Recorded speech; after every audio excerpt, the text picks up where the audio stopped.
Hi, my name's Will Flanagan, and I am currently doing your project with Braden, Brandon, Taylor, and Rudy. We are proposing a new mixed-use idea for the old Meininger site. Whoa! Oh, hey there, Paul. How's it going? I'm located here on the site, and a couple things I want to tell you about our project. So, our renovation of the old Meininger site will allow for the space to be modern and more adequate for the future users.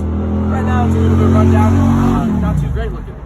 So, the redesign we envisioned was to have the second floor be more open and more visible for advertisement by installing 2-ply laminated glass, unlike this other stuff over here.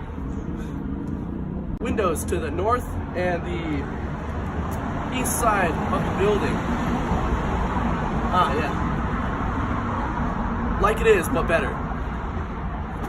The design implementation will create a trom wall, and there will be a heat transfer from the windows into the building, making it more energy efficient. Our entire goal here in Boulder is to make everything more energy efficient. What's up, Paul? Aside from a new paint job, we decided not to mess with the parking lot due to its structural purposes for the building. We decided it was an adequate amount of space for the allotted building space. So like Papa said, we're doing some minor changes on the building, but nothing structural to mess with the building, which will lower our costs.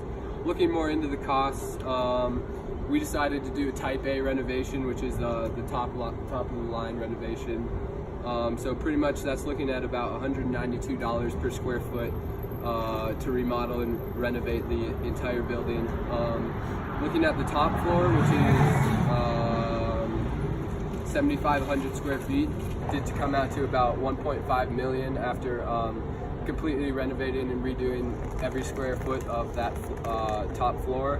And then the bottom floor, which is 4,300 square feet, would end up being about $900,000 to completely renovate. So we're gonna do a walk around of the current site. This is the back of Meininger's. Current plans right now are cleaning this whole area up, getting rid of some of the utility boxes and stuff, putting them on the roof.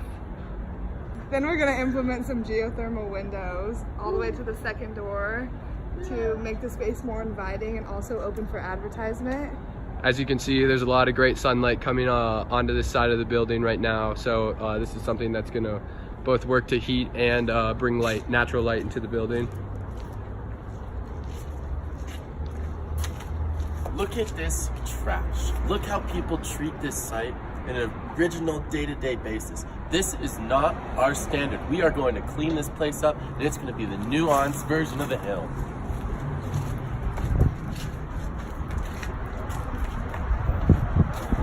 As we're getting under along the backside still of the site, we have the big parking lot that takes up about half of the top or the bottom level. We think this is pretty good parking space for the allotted space. Not a lot of changes in here. Some new paint probably in these back walls.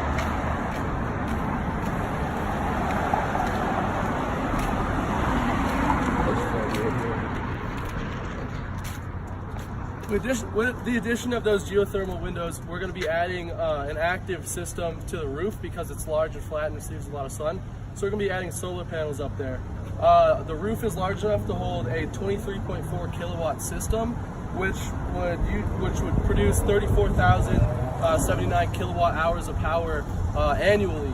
And so, that being said, that's actually enough power generated to provide electricity and other power needed to surrounding buildings, potentially like upwards of 30-ish other buildings in this area. So that's powering quite a bit of the hill, directly coming from this building and coming from the renovations that we're going to be making.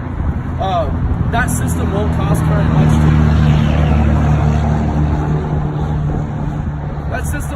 very much to install. It'd be about $53,000, which in 1 year would be paid back in twofold because 34,000 kilowatt hours of energy kind of brings back a return of around $113,000. So with that being said, our building's not only going to be providing energy and self-sufficient, but also providing energy to the surrounding businesses on the hill.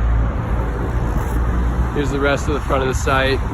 windows on the front, obviously on the top. We want to change those out, and then tattoo shop on the bottom. Standing here with Nick Heller here, student at CU Boulder who is very into art and uses mining gears a lot. I just have a few questions for you. What do you think about CU buying out the art store and closing it down? Definitely. Well, it was definitely a big, hit in the heart for me. Me being a fellow artist, I was not able to get all my supplies that I needed when I needed them, and that took a toll on me and everyone that I affect my art really with. Since the property's already been bought out, what do you think a good idea would be to turn the space into, or to do with the space? I think anything that could help out people, in the community, maybe some sort of small business, something that could just really fulfill the platforms we're looking for here at CU. Like you said, Paul, this has just gotta go. So, thank you for coming on our tour of the site. We've appreciated your time, and we're excited about the renovations being made to this building. Overall, renovating the building instead of rebuilding or doing something else with it is going to save a lot more money, especially when you take into consideration all the great changes that we're going to be putting in to make it a more green, more sustainable building. And that's the T.